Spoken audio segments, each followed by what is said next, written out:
அன்பார்ந்த இணையதள நேயர்களை மீண்டும் www.qcrc.in என்ற இணையதளத்திற்காக நியூஸ் தமிழ் செய்தி அறிக்கையில் உங்களை சந்திப்பதில் பெருமகிழ்ச்சி அடைகிறோம். இன்று 22 ஜூலை 2009க்கான முக்கிய செய்திகளை தற்போது பார்க்கலாம்.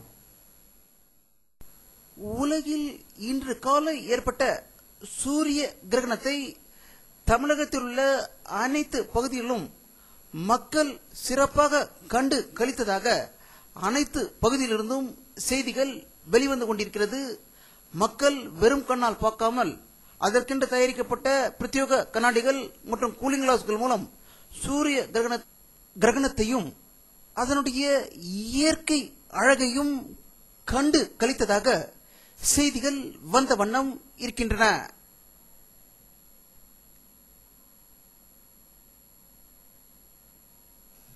ஆப்கானிஸ்தானில் உள்ள கைபர் போலர் கணவாய் வழியாக ஆடு மாடுகளை மேய்த்து கொண்டு வந்த 6 பார்ப்பினிகள் இந்திய திராவிடர்களின் ரத்தத்தை குடித்துக் கொண்டு சூரிய கிரகணத்தின் போது சாப்பிடாதீர்கள், அதை செய்யாதீர்கள், இதை செய்யாதீர்கள் என்று கூறி மக்களை முட்டாளாக்கிக் கொண்டிருப்பதை எதிர்ப்பு தெரிவித்து மூட நம்பிக்கையை உடைக்கும் வகையில் இன்று திராவிட கழகத்தின் சார்பில் கிரகணம் உச்சகட்டத்தில் இருந்தபோது தமிழகம் முழுவதும் காலை சிற்றுண்டி விருந்து நடந்ததாகவும் அது திறந்த வெளியில் நடந்ததால் மக்கள் அனைவரும் வந்து இலவசமாக உணவு உண்டதாக தகவல்கள் வெளிவந்து கொண்டிருக்கிறது.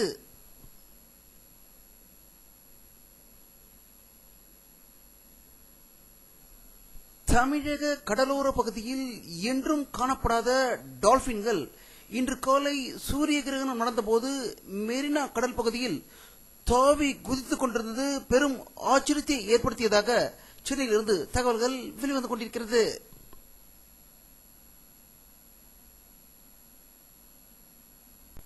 சென்னை கொருக்குப்பேட்டையில் ஏற்பட்ட பயங்கர தீ விபத்தில் 5 பேர் உடல் கருகி பலியானதாகவும் பலர் படுகாயம் அடைந்ததாகவும் சென்னையிலிருந்து ஒரு அதிர்ச்சி தகவல் வந்து கொண்டிருக்கிறது.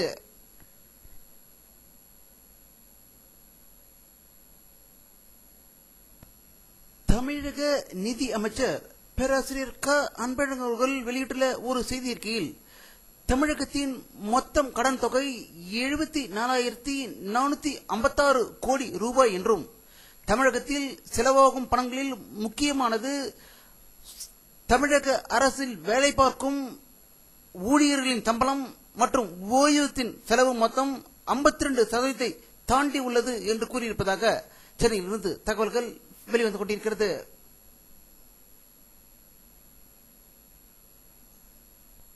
இந்தியாவின் மா மேதையும் முன்னாள் ஜனாதிபதியாகிய திரு அப்துல் கலாம் அவர்கள் அமெரிக்காவுக்கு செல்வதற்காக இந்திரா காந்தி சர்வதேச விமான நிலையத்தில் சோதனைக்கு உட்படுத்ததாக ஏற்பட்ட பெரும் சர்ச்சையில் அமெரிக்காவை சேர்ந்த கான்டினென்டல் ஏர்வேஸ் நிறுவனம் பகிரங்க மன்னிப்பு கேட்டுள்ளதாக செய்திகள் வெளிவந்து கொண்டிருக்கிறது.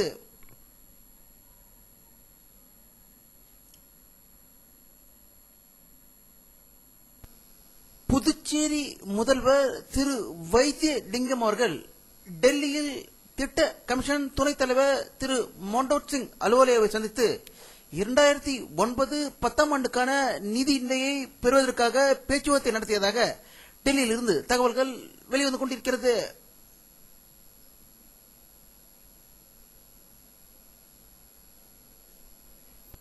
உலகில் இன்று ஏற்பட்ட சூரிய கிரகணத்தை பார்ப்பதற்காக மக்கள் ஆவலுடன் இருந்ததாகவும் இந்தியாவில் பாட்னாவில் உள்ள தெலங்கானா என்ற இடத்தில் மிக சுத்தமாகவும் பல மணி நேரம் நீடிக்கக்கூடிய கிரகணம் தெரியும் என்று விஞ்ஞானிகள் கூறியதால் அங்கு வெளிநாட்டவர்கள் பலர் குவிந்திருந்ததாகவும் ஆனால் மேகமூட்டம் அதிகமாக இருந்ததால் அதை சூரிய கிரகணத்தை சரிவர பார்க்க முடியவில்லை என்று பாட்னாவிலிருந்து தகவல்கள் வெளிவந்து கொண்டிருக்கிறது.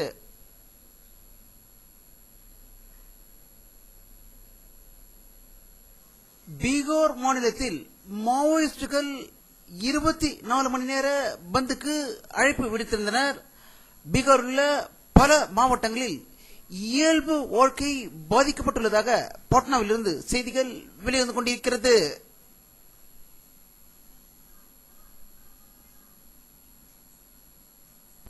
டெல்லி மெட்ரோ ரயில் திட்டத்தின் பணிகள் நடந்து கொண்டிருக்கும் இடத்தில் கடந்த சில நாட்களுக்கு முன்பு 2 முறை ஏற்பட்ட விபத்தில் 10க்கும் மேற்பட்டோர் பலியான நிலையில் 3வது முறையாக இன்று மெட்ரோ ரயில் திட்டத்தில் ஏற்பட்ட ஒரு விபத்தில் ஒருவர் பலியானதாகவும் இதன் தலைவர் ஸ்ரீதரன் வெளியிட்டுள்ள ஒரு செய்தியில் இந்த விபத்துகளுக்கு முழு காரணம் கான்ட்ராக்டர்களே என்று குறை கூறியிருப்பதாக டெல்லியில் இருந்து தகவல்கள் வெளிவந்து கொண்டிருக்கிறது.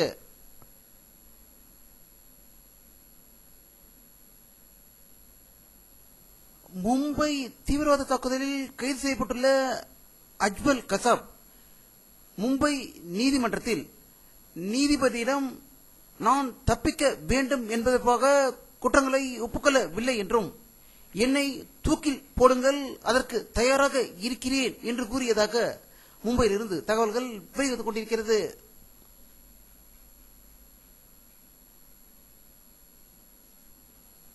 ஜப்பான் நாட்டுக்கு சுற்றுப்பயணம் மேற்கொண்டுள்ள மத்திய ஜவுளித்துறை அமைச்சர் திரு தயாநிதி மாறன் அவர்கள் டோக்கியோவில் ஆடை அலங்கார கண்காட்சியில் கலந்து கொண்டதாகவும் அதில் இந்தியாவின் கண்காட்சி கூடத்தை அவர் திறந்து வைத்ததாக டோக்கியோவிலிருந்து செய்திகள் வெளிவந்து கொண்டிருக்கிறது.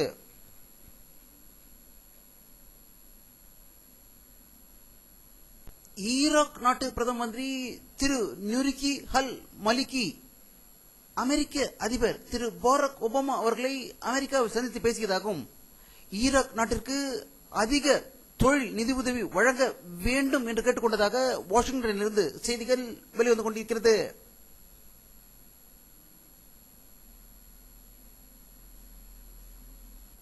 வானிலை அறிக்கை 22 ஜூலை 2009 பிற்பகல் 3 மணியில் எடுக்கப்பட்ட சேட்டலைட் புகைப்படத்தை தற்போது பார்த்துக் கொண்டிருக்கிறீர்கள். தமிழகத்தில் சுத்தமாக மேகமூட்டங்களே தென்படவில்லை. வட மாநிலங்களில் மகாராஷ்டிரா, குஜராத், ராஜஸ்தானில் அதிக மேகமூட்டங்கள் காணப்படுவதால் அங்கு மழை பெய்து கொண்டிருப்பதற்கான வாய்ப்புகள் அதிகம். வங்காள விரிகுடாவில், அந்தமான் நிக்கோபார் தீவில் மேகங்கள் அதிகம் காணப்படுவதும் இவை தமிழகத்தை நோக்கி வருமா என்பது அடுத்த 24 மணி நேரத்தில் தெரிந்துவிடும்.